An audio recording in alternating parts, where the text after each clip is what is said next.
Montpellier, une nouvelle étoile dans le ciel du City Raid Andros. Près de 400 Montpelliérains participent pour la première fois à ce défi citoyen et civique. Grâce à des bénévoles dévoués et à l'équipe énergique du CLJ, une association adossée à la police qui œuvre pour la solidarité et la mixité tout au long de l'année et a porté le projet du City Raid Andros à Montpellier. La police a besoin d'être connue par les enfants au-delà des idées reçues qu'elle voit à travers la télé ou de ce qu'elle entend dire. La police, il y a différents métiers à l'intérieur, il y a différentes missions, dont celle de la prévention, la sensibilisation à ce qui se passe autour d'eux. Et c'est vraiment cette facette-là qu'on a envie de faire découvrir au travers de ces actions très citoyennes et très fédératrices qui sont très enrichissantes pour les enfants en fait. Le City Raid Andros, c'est une course d'orientation citoyenne et civique.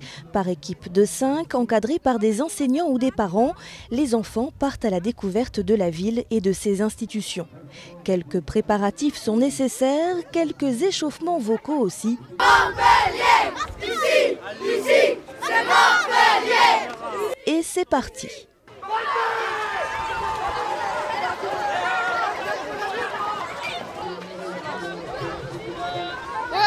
Au total, 32 points d'étape sont proposés dans les lieux qui font la fierté de la ville, son tribunal par exemple, ou son centre de chorégraphie, avec à chaque fois un petit défi à relever. Faire 1, 2, 3, 4 et comme ça. Ça marche? Qui c'est qui défend l'accusé? C'est l'avocat. Condamné à 2 ans. T'as exagéré! Ils n'ont pas forcément notion de toutes les missions des gens qui travaillent dans les tribunaux et donc de tout ce qu'on peut faire dans un tribunal. Par exemple, des divorces, par exemple les conflits avec son voisin, en matière de construction, en matière de consommation, les tutelles, etc., etc. Cette année, le City Raid Andros a mis l'accent sur l'éco-responsabilité. Dans cet atelier, les enfants sont sensibilisés aux règles du tri sélectif. Séance d'explication. Vous avez entendu parler de la couche d'ozone, l'effet de serre? Une espèce de film qui protège le soleil et la terre. Et ce film, au plus on pollue, au plus le film il rétrécit, il ouvre. Le soleil tape de plus en plus, les glaciers fondent, les eaux montent. Voilà, donc tout ça part de la pollution. Puis exercice pratique. Dans quel conteneur les enfants jetteraient ce magazine?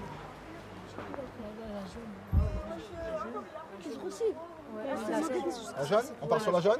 L'occasion pour ces collégiens d'apprendre à se concerter et de remettre en cause quelques idées reçues. Un aérosol.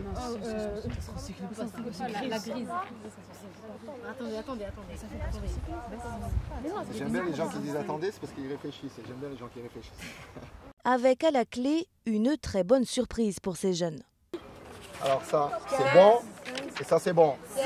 Voilà, 16 sur 20. Bravo. Excellent résultat. Bah oui, content parce qu'on a fait un bon score et tout. Il nous a dit qu'on était des bons recycleurs. Super, et qu'est-ce que tu as retenu d'autre? Bah, avec tout ce qu'on jette à la poubelle, on pouvait faire des objets comme le vélo, des voitures, des pulls. Et que je ne savais pas avant qu'il fallait trier, il y a beaucoup d'étapes de tri. Par exemple, dans l'orange, il fallait faire tout ce qui est nourriture, aliments. Dans la grise, tout ce qui ne se recycle pas. Et dans la jaune, tout ce qui se recycle. Et voilà, et qu'il ne faut pas polluer la terre et qu'il faut trier de partout. Au fil de cette journée, les enfants ont aussi la possibilité d'entrer dans les coulisses du commissariat central pour découvrir les méthodes de la police, des plus impressionnantes, comme cette démonstration d'immobilisation.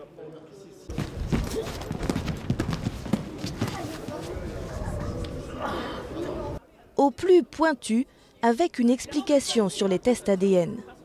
Donc en fait, on prend la poudre noire avec le pinceau et on va faire apparaître, on va faire un petit geste comme ça, comme ceci. Et tout simplement, les traces vont apparaître sur la tasse. On essaye de leur ouvrir l'esprit, leur montrer aussi que la police, c'est pas simplement d'arrêter l'auteur d'un vol, mais c'est beaucoup plus et beaucoup plus vaste qu'arrêter un voleur. Puis il est bientôt l'heure de rentrer, en courant pour certains. Et malgré la fatigue, les sourires sont toujours bien présents. Ici c'est les lions, les rois des questions, on est les champions. Ouais! Super, c'était trop cool. Ouais, c'était super. J'ai bien aimé. On a vu plein de choses, on a vu plein de bâtiments qu'on n'avait pas l'habitude de voir. C'était une très belle course, ça a amusé. J'ai retenu qu'il fallait avoir de la politesse, de l'endurance. Oui, déjà Montpellier ça m'a fatigué, mais Paris, ouais, j'en rêve en fait. J'ai trop envie d'y aller. Pour la plus grande satisfaction du créateur du concept du City Raid Andros. Je crois qu'au bout de 13 ans, pour moi, c'est une très très grande satisfaction en tant que créateur de cet événement, évidemment. Ils sont plus de 25 000 tous les ans à participer à cet événement, donc pour nous, c'est une vraie grande satisfaction de voir que d'année en année, on a de plus en plus de villes qui nous sollicitent et de plus en plus d'enfants qui adhèrent à ce projet. Ça veut dire que nos enfants s'intéressent à la ville, s'intéressent à la citoyenneté tout simplement. Et si on veut qu'ils deviennent de vrais citoyens, il faut qu'ils viennent tous participer au City Raid Andros tous les ans. Puis vient l'heure tant attendue du palmarès. Le collège Clémence Royaux.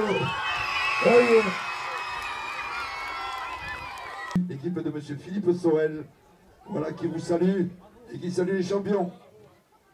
Allez, avec à la clé, pour ces vainqueurs, un accès à la finale à Paris le 18 juin prochain.